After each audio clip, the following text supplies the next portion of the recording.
Pedrero, un hombre abiertamente comunista, ¿no? Que estuvo ahí al frente, también le decían proletario, ¿no? La lucha proletaria maya, así que no me molesta en lo más mínimo. Así que, pues agradezco, compañeros y compañeras del equipo de Sin Censura, a toda la bella audiencia. El día de hoy estaré conduciendo ya lo que resta de esta emisión vespertina. Pues soy Alina Duarte, ya me conocen, mejor conocida con la reina Xochimilco aquí en este espacio. Es muy chistoso que luego salgo de Sin Censura, de todas maneras se quedó así que bueno, les agradezco a todas y a todos los que están conectados y vamos a seguir con esto que ya esbozaba el compañero Vicente Guerrero Serrano y también con Manuel Pedrero. Hay varios temas sobre la mesa que giran en realidad sobre uno mismo, que tiene que ver con esa injerencia de Estados Unidos representada en varios frentes, uno de ellos el mediático. Es algo que no es nuevo y mientras esperamos ya se están conectando nuestros invitados el día de hoy para estas últimas mesas, pues recordarles ya Estados Unidos tiene pues larga tradición justamente en este tipo de injerencia, en este tipo de intervención. Ya lo decía Vicente Serrano también, pues hace ya también hace décadas, ¿no? Que viene Estados Unidos implementando estas agendas, no vamos tan lejos, en la guerra de Irak, ustedes recordarán, el New York Times y varios medios estadounidenses, pues estuvieron insistiendo en que había armas biológicas, armas químicas, y al final, cerca de una década después, salieron a decir que se disculpaban, que no era cierto, sin embargo, eso había pues ya llevado a una guerra en Irak, lo hemos visto también en contra de todos aquellos gobiernos que son pues bastante pues críticos, ¿no? De la política exterior estadounidense, que se rebelan a esa política injerencista.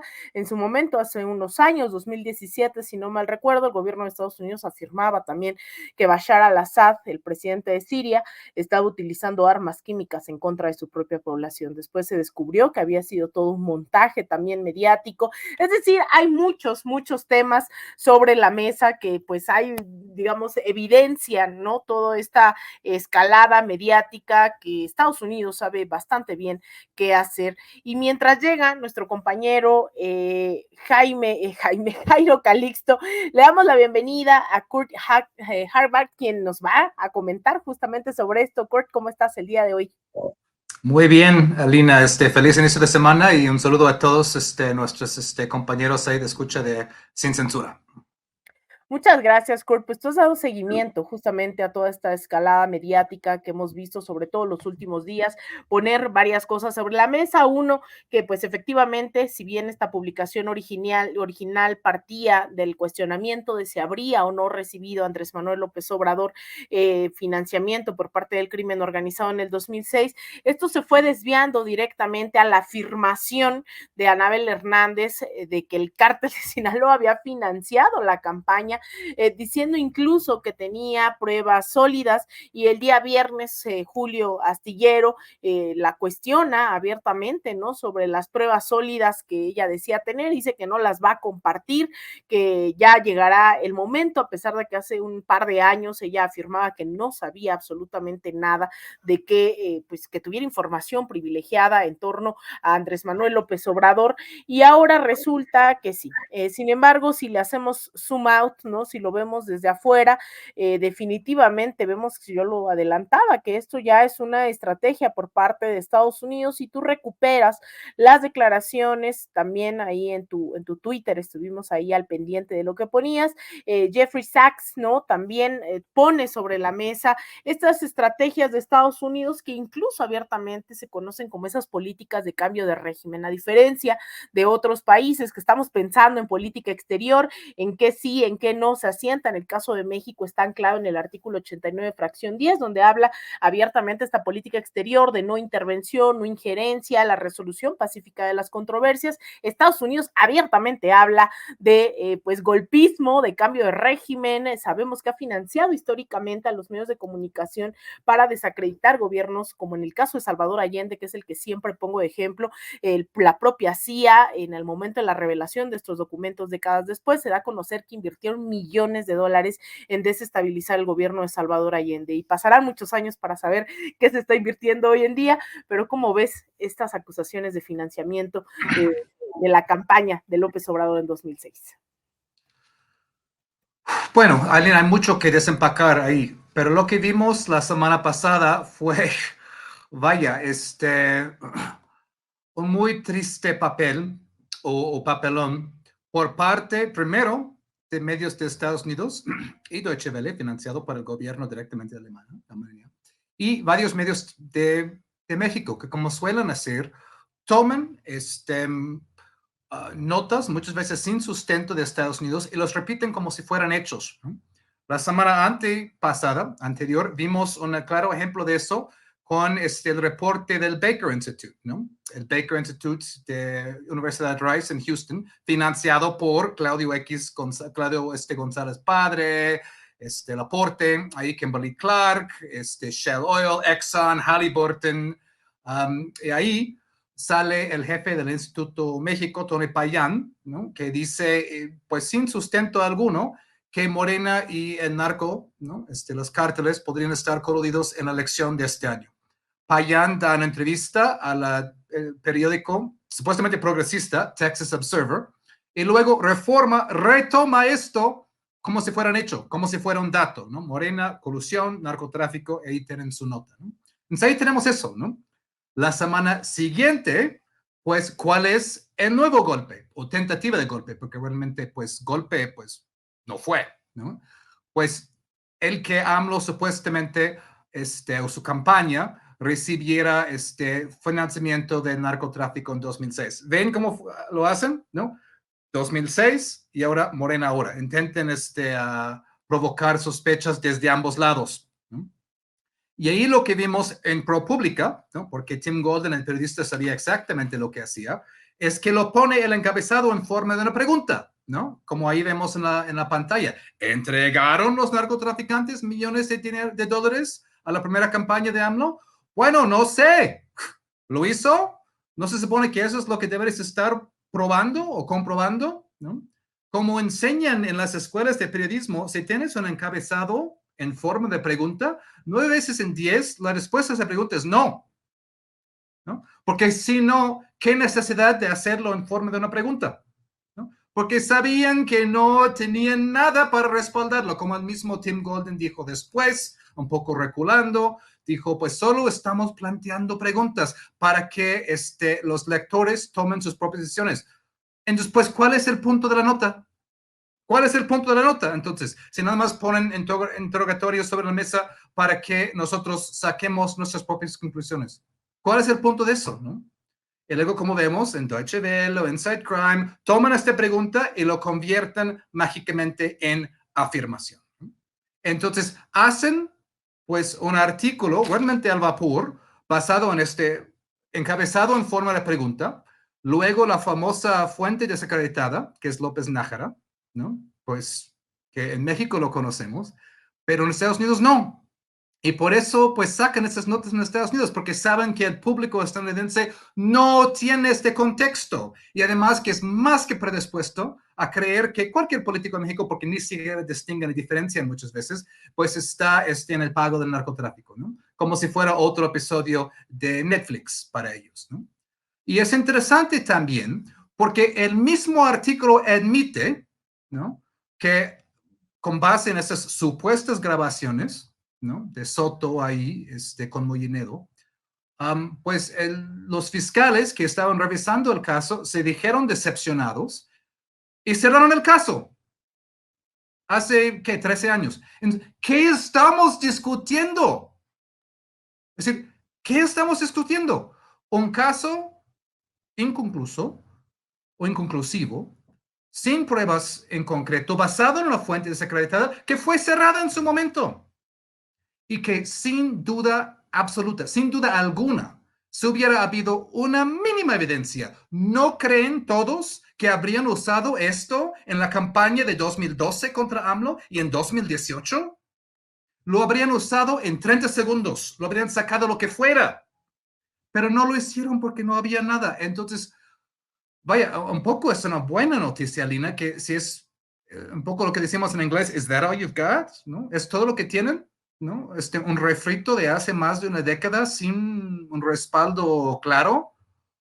Pues obviamente la idea es influir en la campaña y también mostrar la inconformidad de la DEA por la Ley de Seguridad Nacional, ¿no? De hace un par de años, que limita sus acciones, no los elimina, me hubiera gustado que los eliminara por completo, pero frena sus actividades en suelo mexicano, es decir, tienen que notificar a autores mexicanos, no pueden ir con armas como antes, es decir, y vaya, vimos con su investigación con los chapitos, siguen haciendo lo que quieren, ¿no? Pero por lo menos legalmente pues están frenados y no les gusta.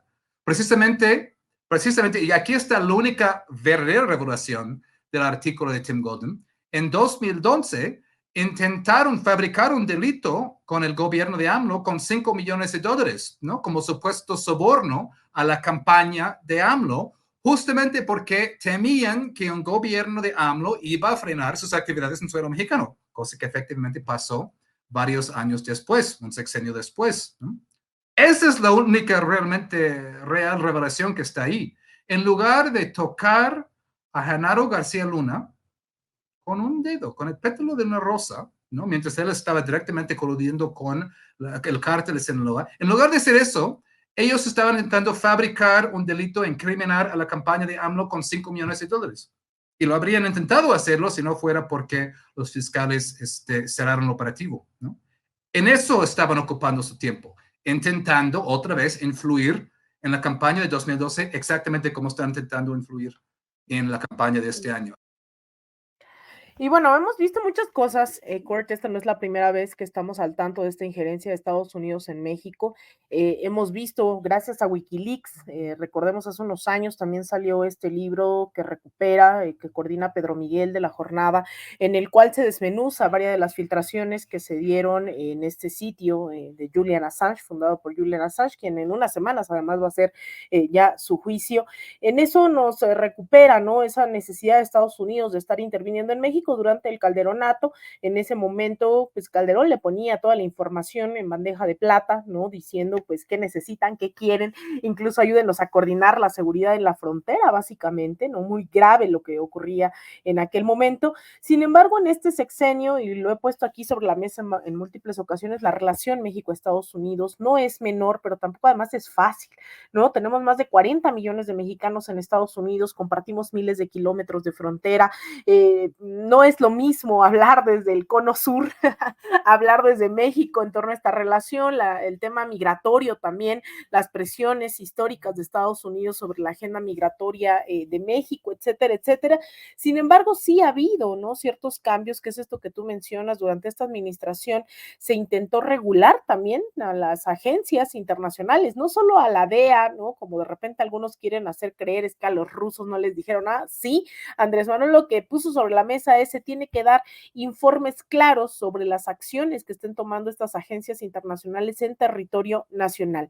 Entonces, eso evidentemente no tiene feliz a la DEA y específicamente al Departamento de Estado, que es lo que dice el presidente López Obrador hace unos días. No es la DEA en abstracto, esta se debe también al Departamento de Estado y es la que opera también parte de esa política exterior estadounidense. Pero a la par vemos, ¿no? Una cosa es lo que hace Estados Unidos y la otra es la relación que tienen las derechas mexicanas y las derechas latinoamericanas con Estados Unidos, y eso responde esta visita pues de mucha pleitesía, ¿no? De servilismo absoluto de una Xóchitl Gálvez en estos días en Estados Unidos. La vimos ya cómo fue repudiada por la comunidad migrante, que aseguran que son infiltrados, como si los migrantes no se organizaran, no tuvieran conciencia y no fueran además víctimas de las políticas neoliberales del PRI y del PAN durante todas estas décadas, que se siguen pagando las consecuencias. No es que el flujo migratorio haya cesado, todavía hay muchos mexicanos, mexicanas que siguen todavía migrando. Sin embargo, pues obviamente tienen conciencia de ello. Va y hace esta gira, Kurt, tú como ves, hace una gira, además de lo más descarada, a mí me encanta, ¿no? Que va y rinde pleitesía al New York Times, ahora va a ir al Washington Post, al Wilson Center, va a ir a hacer esta gira que yo he insistido mucho, ya la hizo Juan Guaidó, ya la han hecho las derechas latinoamericanas, para decir, por favor, échenos la mano, vamos a seguir cooperando. Y esto que tuitea, este tuit dice: México y Estados Unidos siguen siendo socios pero no aliados. Estoy convencida de que nuestros intereses en común en migración, seguridad y comercio no avanzarán con el populismo del gobierno mexicano. Tenemos que trabajar unidos para fortalecer nuestra cooperación y amistad. Eso es claramente, a mí me parece, esta necesidad nuevamente de doblegarse completa y absolutamente, Kurt. Incluso también te pongo sobre la mesa que después el presidente López Obrador, de estar sumamente molesto de estas filtraciones en periodo electoral, pues dice el presidente de Estados Unidos se tiene que disculpar, y resulta que lo vimos el fin de semana a Joseph Biden llamando por teléfono a López Obrador. Tenemos a personajes como Dolia Esteves, que dice que fue una llamada terapéutica y se inventó todo un episodio digno de Hollywood en donde Biden regañó a López Obrador, a pesar de que en el comunicado de prensa dice que hablaron de migración, de política de drogas, etcétera, etcétera, no deja más, pero coincide mucho en que Andrés Manuel molesto pide al gobierno de Estados Unidos que se disculpe. Entonces, en este panorama, una llamada de Biden, medios de comunicación injerencistas y una derecha ahí desfilando por Estados Unidos casi que de rodillas. ¿Tú cómo ves este panorama, querido Kurt? Vaya panorama, Alina, y muy dignas las protestas de los migrantes, ¿no? Frente al Consejo de las Américas el sábado, luego en otras partes de la ciudad el domingo, ¿no? Provocando que Xochitl tuviera que salir por una puerta trasera, un poco como Peña Nieto en Libero en 2012, y luego como que se jactaba de haber engañado, ¿no? A los migrantes de su propio país. ¿No? Con falta de miras, ¿no? que caracteriza a ella y su campaña, ¿no? Es realmente una visita a ver a sus verdaderos patrones, ¿no? Como bien mencionas con Guaidó, ¿no? Va al New York Times, ¿no? Con su terrible papel que ha desempeñado en su cobertura sobre México en los últimos años y en Palestina ahorita mismo frente a nuestros ojos, ¿no? Va al Wilson Center, ¿no? Que es este centro que se enfoca en asuntos de América Latina, pero financiado desde el Congreso de Estados Unidos y tiene algunas de las figuras más de la derecha mexicanas ahí cobrando buenos salarios, ¿no? Y claro, va a dar su paseo por la OEA y seguramente tomarse la foto con Luis Almagro, ¿no? No podría faltar esta parada. Pero yo acabo de decir un hilo, ahora que invito a a nuestro público a echarle un ojo, ¿no? En mi Twitter. ¿Quiénes están atrás de eso? ¿No? Es decir, Xochitl Gálvez va al Consejo de las Américas el sábado, pero la prensa comercial mexicana no te va a dar los detalles necesarios para contextualizar lo que está pasando, ¿no? ¿Quién es el director emeritus de Consejo de las Américas ahí en Nueva York? Se llama John Negroponte, ex embajador de Estados Unidos y Honduras y también en México posteriormente. Entonces va el sábado al Consejo de las Américas, ahí el director durante muchos años, Negroponte, sigue ahí como director emeritus. Hoy mismo va al Centro Wilson para dar su conferencia. ¿Y quién modera? La esposa de John Negroponte, Diana Villier, ¿no? Negroponte, que es fellow ahí en este centro Wilson. ¿Quién es John Negroponte?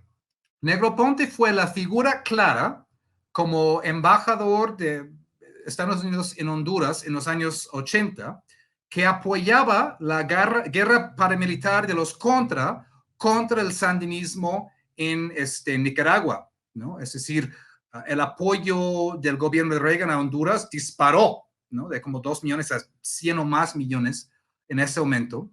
Y todo contra de Honduras se estaba entrenando y llevando a cabo sus operativos, ¿no? En Honduras, contra Nicaragua por un lado y contra El Salvador por el otro lado, ¿no? Como el famoso Batallón 316, entrenado por la CIA, entrenado por el FBI, financiado por el gobierno de Estados Unidos, que llevó a cabo todo tipo de torturas, desapariciones, pues asfixia, electrocución de genitales, guerra sucia en todos sus términos, ¿no?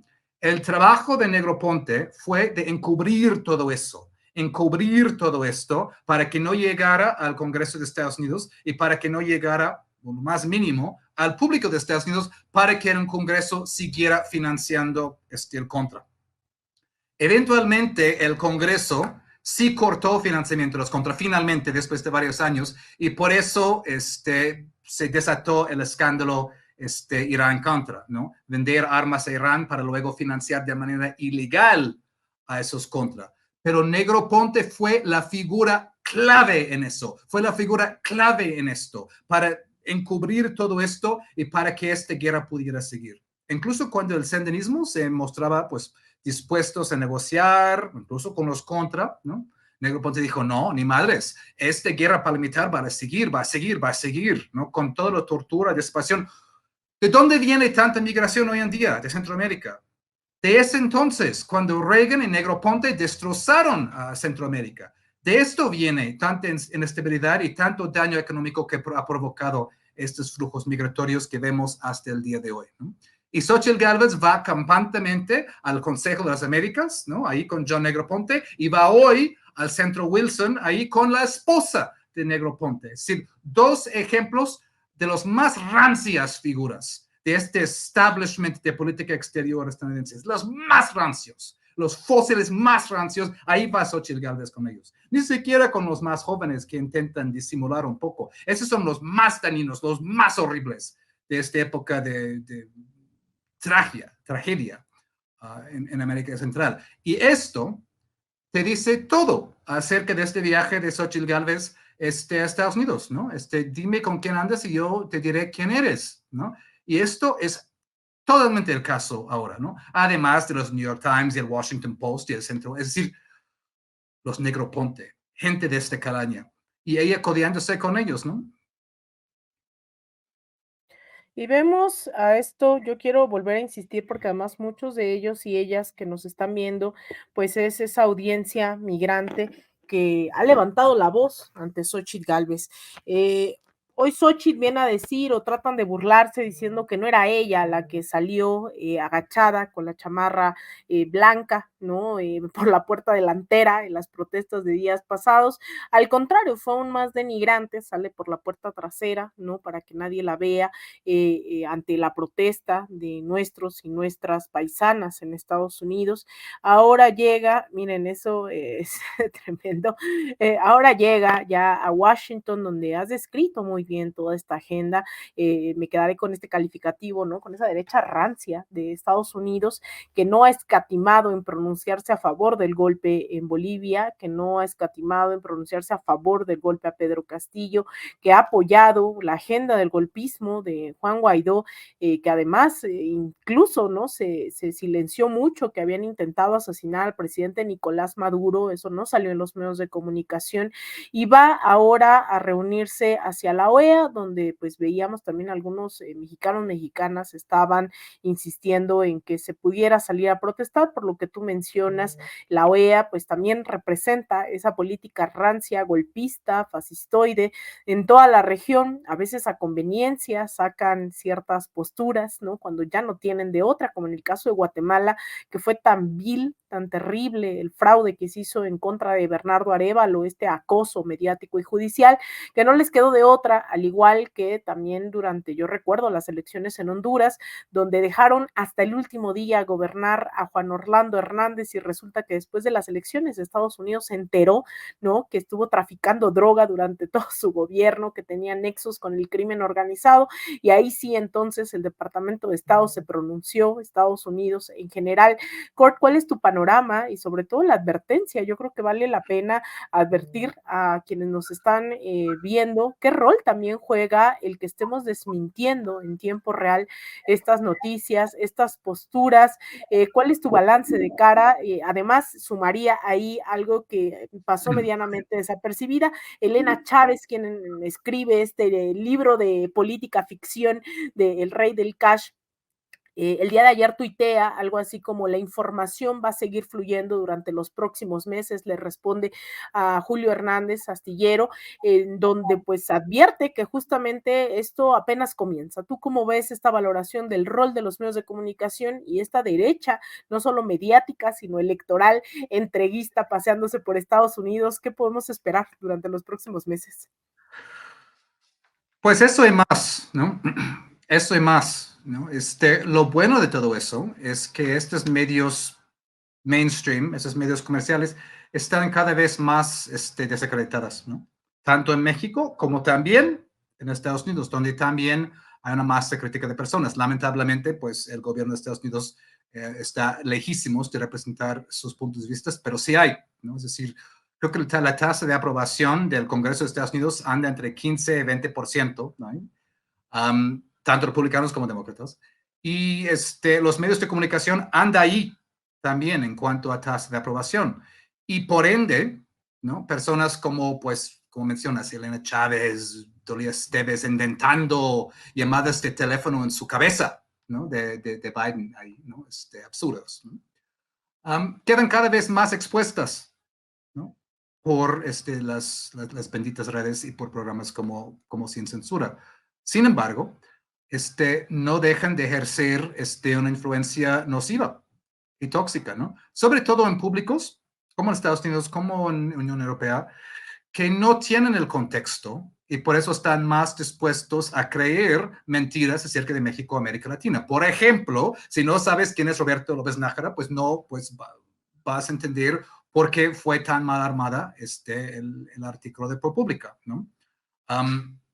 Si no estás al tanto de pues, los detalles de los Negroponte que acabo de mencionar o varias otras cosas, es difícil estar al tanto de todo, no podemos todos estar al tanto de todo, tener el contexto necesario para hacer juicios necesarios y por eso entran los engañadores, ¿no? Para intentar hacer su propia versión de los eventos, ¿no?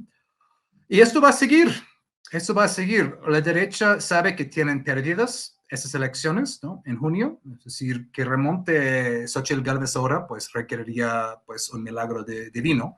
Entonces, la única carta que tienen para jugar es intentar invalidar la elección por medio de la prensa y instancias internacionales, diciendo que López es un autoritario, López es un dictador, López está intentando eliminar el árbitro electoral, etcétera, etcétera. La marcha ahí de Lorenzo Córdoba, ahí, ¿no?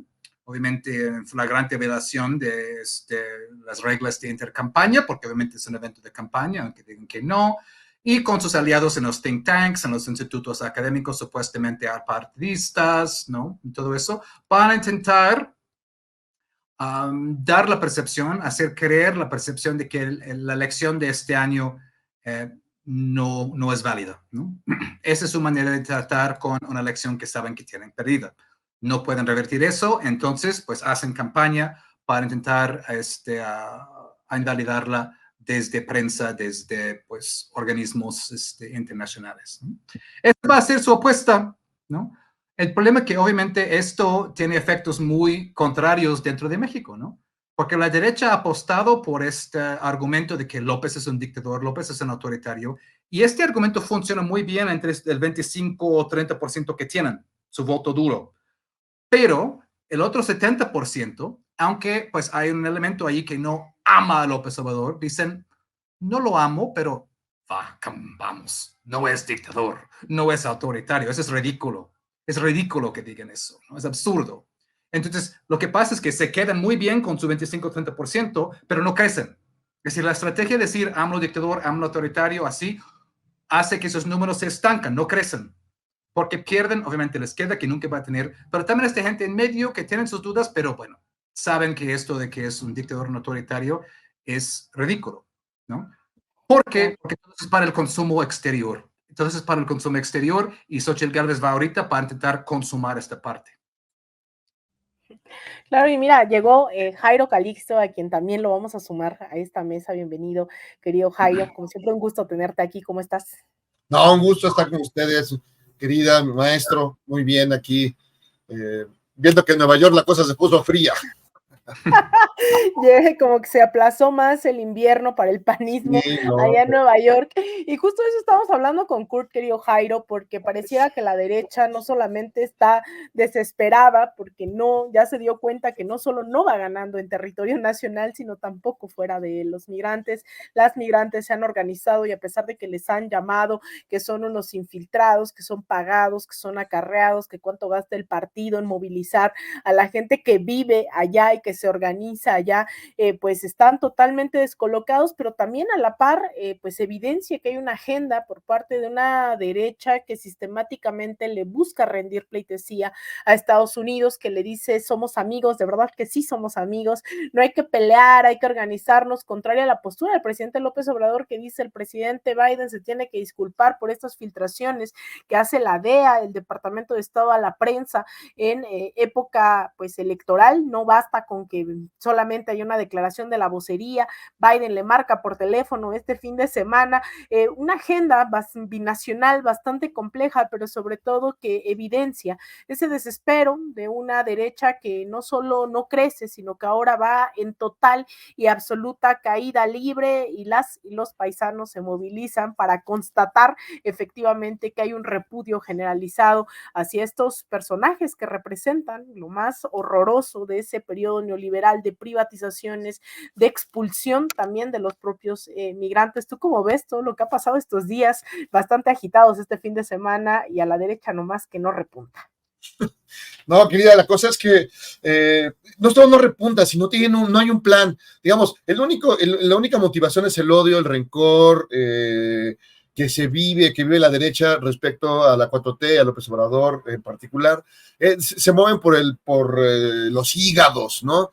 Pero no hay una mente ahí que diga, ponga orden y progreso, algo, un elemento que refresque esta campaña. Llevaron a Max Cortázar, el representante de Felipe Calderón, a la campaña para hacer guerra sucia, y lo vimos cómo la narrativa fue cada vez más violenta, más decididamente mentirosa, digamos, le han entrado a todo, pero no tienen un solo gramo de ingenio, de creatividad, ¿no? Porque incluso Xochitl dijo, no, vamos a ser muy creativos. Cuando alguien dice voy a ser muy creativo, regularmente hace la cosa más aburrida y sin gracia. Y lo vimos ahora, ¿no? Entonces, cuando va Xochitl, recibe el cuestionamiento a los gritos de los migrantes, porque no se acerca a ellos, porque se juntó con un grupito de niños privilegiados, que está bien que estén ahí, pero no representan, son el microambiente del país, ¿no? En realidad es mucho más amplio. En vez de salir y ver a los migrantes, pues escucharlos, si quieres debatir de manera inteligente y empática, no lo hicieron. Entonces, ¿qué salió a hacer la señora? Salió a esconderse, a hacer brinquitos, a hacer show, ¿no? Le faltó su botarga, aunque los migrantes se la llevaron. Entonces empezó a hacer el ridículo como siempre, ¿no? Sin tener una idea clara. Y luego, pa' colmo, la critican, la cuestionan. ¿Sabes? No manches, brinquitos ridículos. Y además les dice, no, son ustedes una bola de resentidos. No, pues ganando amigos, como siempre. Entonces, ahí atrás, los que le dicen qué hacer, como Max Cortázar y demás, pues están no tienen idea. Entonces, ¿cómo te vas a salir a pelear con los migrantes? Que como tú dices bien, pues se fueron del país porque los echaron los gobiernos neoliberales, les arrojaron al río Bravo. Entonces, ni un gramo de sensibilidad, nada. Y lo que he recibido, evidentemente, esta idea de que, no, son acarreados y todo, como si ella no fuera capaz de generar gente que la critique y la cuestione y la señale y le grite. Ella solita lo que lo consigue, no necesitas acarrear a nadie, no hay manera. Y juntándose con personajes de octava, ¿no? Y el Ildefonso Guajardo, o sea, ¿por qué antes lleva así? Por principio, alguien que ha demostrado que es un inútil absoluto y no tiene un grado de sensibilidad. Él solito viva por el mundo vendiendo a la patria, ¿no? Ahí lo mandó mi licenciado Peña a vender la patria, a ofrecerla como Calderón igual, ¿no? Como vendedores de tipos compartidos de Iberdrola. Entonces, es una vergüenza que no sean capaces de traer gente nueva. O sea, la señora Sáizar, que solita le dio la torre a la cultura mexicana, que construyó una élite bastante chafa, la verdad. Digo, por lo menos las élites de los viejos tiempos tenían grandes maestros, ¿no? Por lo menos, ¿no? Pero acá tenía puro guarumo en la élite cultural mexicana. Consuelito, ay, presidenta, no manches, o sea, del ridículo una y otra vez, juntándose con personajes chavas, el señor diabólico que fue a gritar a los migrantes, que fue a enseñarles la cartera, miren, este personaje más que trabajó con Fox, que está en Atypical con los paleros de Alarraqui, y además ahí están sus fotos con Xochitl, ¿no? Saliendo a demostrar lo que es la derecha, que es lo peor. Esta es la derecha. Es el señor el señor Tabe del cuchillote, es el que aparece, el ideólogo de la derecha, digamos, el nuevo ideólogo de la derecha, Agustín Laje, este argentino ultraderechoso que hoy, que no solo le aplaude a Javier Milei en Argentina, sino que además dice que una bala en la cabeza de un zurdo es una maravilla. Esa es la derecha, gritona, escandalosa, eso sí es la derecha, ¿no? Violenta, ¿no? Ahí está el señor del cuchillote también, el señor Tabe, ya lo vimos. Digamos, estamos en esta lógica de una derecha que, como no tiene nada que ofrecer distinto, refrescante, divertido, animado, ¿no? Ya todo se les cayó, todo se derrumbó. Entonces ya están en este tono. Y lo que iba lo peor es que va a escalar, ¿no? Las mentiras, ¿no? Lo de Anabel, lo de Carmen Aristegui, lo de Tim Golden, que casi ni se vio orquestado. Nada más me faltaba la música de Timbiriche que pusiera Max Cortázar, ¿no? Y de música de fondo. Entonces, ahí es, digamos, una desesperación buscando construir una narrativa donde López no solo es un autoritario, sino es narco. Pero perdón, el compadre de Calderón es el que está en el tambo, García Luna Productions. No, eso sí está clarísimo. Entonces, inventan todo esto. Anabel diciendo, no, yo tengo mis pruebas, y se pone como Chucky, ¿no? Es increíble que busquen de estas maneras. Tim Golden, o sea, dos veces premio Pulitzer, arriesgando su prestigio para escribir un texto que de veras no te lo hubieran publicado en la Gaceta de la UNAM, ¿no? ¿Por qué? Pues por falta de elementos. Empiezas con una pregunta, ¿entregaron a los narcotraficantes? No manches, ese es de TV Notas, eso es de TV Notas. Oye, no tienes, mi pregunta, Jairo, es, ¿no tienes miedo de que te estén bajando la chamba con unos sketches maravillosos que se han aventado? Esto que parece, ya no sabes si de verdad es Anabel Hernández o Lili Telles o sí. Dolia, ¿no? Que también, yo me divertí mucho, les quiero decir esto, yo la verdad soy muy fan de Dolia, y tristemente, porque yo ya era fan de Dolia hace muchos años, y yo la escuchaba, ustedes saben, soy internacionalista, yo escuchaba sus enlaces, después me gustaba mucho, ¿no? Saber que yo hacía coberturas ahí donde estaba Dolia Esteves en Washington y demás, y de repente ahora se avienta unos sketches de ciencia ficción tremendos, ¿no?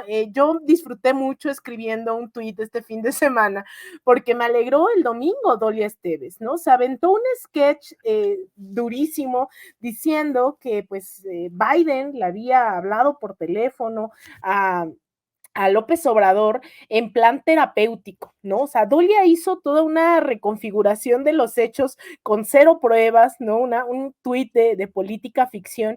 Entonces, dice, Biden llamó a AMLO ayer para calmarlo tras su iracunda diatriba contra su gobierno, al que culpó por los artículos que dice fueron plantados por la DEA.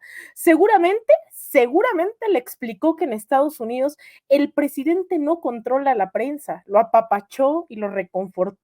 Fue una llamada terapéutica, ¿no? Entonces, imagínense, se están aventando la prensa que estaba, que en algún momento creíamos que nos ofrecía pruebas, ¿no? Aristegui preguntándole a un exagente de la DEA también hace unos días, le dice, ¿pero no había pruebas o sí fue político, ¿no? Y el exagente de la DEA le dice, no hubo pruebas, ella, pero no hubo pruebas, te están bajando la chamba, Jairo, ¿cómo te sientes? Es que no, pues todo, imagínate a Raimundo Rivapalacio diciendo, no, la verdad es irrelevante, ¿no? Ya López con su mente controla desde las mañaneras a todos los mexicanos, o sea, es la locura, o sea, de veras es increíble, o sea, no puedo creerlo, o sea, Dolia Esteves, que tenía un prestigio bien ganado, echándolo por el caño, así, me vale gorro. No sé cuánto valga eso, la verdad. Solamente se explica a través, o ya se te fue el patín, ya, como si ya, ya estás bien tumbado el burro, o pues hay lana, no hay otra, ¿no? Porque no hay manera de sostener esa idea. Sí, me imagino la llamada de Biden, ¿no? Con López, ¿no? Y no, ¿y cómo están los tamales de Chipilín? ¿No? Entonces, son personajes que están inventando cosas, igual que Anabel, o sea, Anabel, por Dios. Y luego la voz que les ofrece, el espacio que les ofrece Carmen, y que no es incapaz de cuestionar a ellas, no las cuestiona. Claro, a Mike Vigil, al de la DEA, que sigue siendo como el operador de la DEA en México, ¿no? Es como el vocero, y por más que le da 80 preguntas, no. Y Mike Vigil ha ido por todos lados diciendo, pasó con los periodistas, con 1,000 personas para explicarles con toda claridad que no había ninguna prueba, ninguna. Entonces, ya es buscarle. Bueno, hasta vi una cosa de Adela Miche que se ve más sensata que Carmen. O sea, no lo puedo creer, no lo puedo creer, ¿no? Porque yo te decía, yo estaba haciendo el chiste de que Carmen se estaba volviendo como Adela Micha. No, perdón, ya la Adela Micha ya la respeto más, ya es Beatriz Pajés. Entonces, el mundo al revés, tremendo. Al revés. Pero ¿qué les pasa? O sea, te verás, es periodismo elemental, ¿no? Pruebas, datos, ¿no? Esto se sostiene con esto y ya. Si no tienes eso, o sea, todos nos educamos, digamos, la gente que estudiamos periodismo, nos educamos viendo Todos los hombres del presidente, ¿no? Todos vimos esa película en algún momento de la vida. Y era muy emocionante ver cómo una prueba definitiva requería de que el de informante dijera sí pasó. Y detuvieron hasta el último momento la edición del Washington Post a esperar de que hubiera ese dato, ¿no? Entonces, pero es lo que si no tienes pruebas, no tienes datos, pues no es periodismo. Y eso es lo que están haciendo. Pero bueno, ahora sí que hay ellos con o sea, quieren echar su prestigio, pues al caño. Y bueno, ahí sí cada quien. Pues yo solo espero que en Operación Mamut, vaya que tienes material, querido Jairo, para que nos regales bastantes sketches. Sí. No sé si los puedas superar, honestamente. Se pasaron bastante esto de tengo pruebas, pero no se los enseño, ¿no? Sí, esto no. de Biden le habló y le dio terapia. O sea, de verdad, el periodismo ficción desatado. Pero bueno, Jairo, ¿dónde te podemos encontrar? Justamente aquí en la cartelera de Sin Censura, ¿dónde te puede seguir la audiencia? Pueden encontrar en @Jairo Calixto, ahí en el Twitter. Yo sí les seguiré diciendo Twitter porque tengo la esperanza de que un día una persona decente compre ese negocio. Y ahí siempre hay emoción, hay trolls, hay bots, el Xochilverso se viene encima, pero es muy divertido. También pueden encontrar de lunes a viernes en mi columna Política Cero en Milenio, tanto en el portal como en el periódico impreso. Ya eso suena muy viejo, pero todavía hay periódicos impresos. Sí, y me pueden encontrar también los domingos en Operación Mamut por Canal 11, donde de veras es un divertimento delirante, ¿no? Que sí nos esforzamos por superar la realidad, a veces sí nos ganan. En este caso, sí los invito a que vean los sketches, porque hay uno donde pues, se puede ver claramente cómo Anabel, sí, se le va el patín bien gacho. Entonces, está muy bueno, pueden verlo. Además, con cuidado, querida Lina, porque si uno dice 5 veces Anabel, se te aparece. Entonces, tengan mucho cuidado. Y estoy también en YouTube, en todas las redes sociales, en Instagram, y me falta, y Facebook. Ya nada más falta el OnlyFans, que lo estoy preparando. Eso ya, saludos lo que pida la audiencia, así que próximamente el OnlyFans de Jairo. Muchas gracias, Jairo. Y querido Kurt, ¿dónde pueden seguir tus análisis también, esto que nos estás diciendo tan importante? ¿Dónde te puede encontrar la audiencia? Pues lamentablemente no tengo OnlyFans, ¿no? Entonces vamos a descartar de entrada, ¿no? Pero estoy en el Twitter de Elon, o en X de Elon Musk todavía, como bien dice Jairo, en espera de que llegue, pues, un dueño más cuerdo. Ahí estoy, @Kurt Hackbarth. Escribo en la revista Jacobin en Estados Unidos y aquí en Sentido Común. Y también tenemos nuestro nuevo podcast sobre la política mexicana en inglés, Soberanía, The Mexican Politics Podcast, con el muy talentoso joven José Luis Granados Ceja, donde desmenuzamos justamente todos esos sketches para un público angloparlante que normalmente pues no tienen el contexto para entender que están siendo engañados.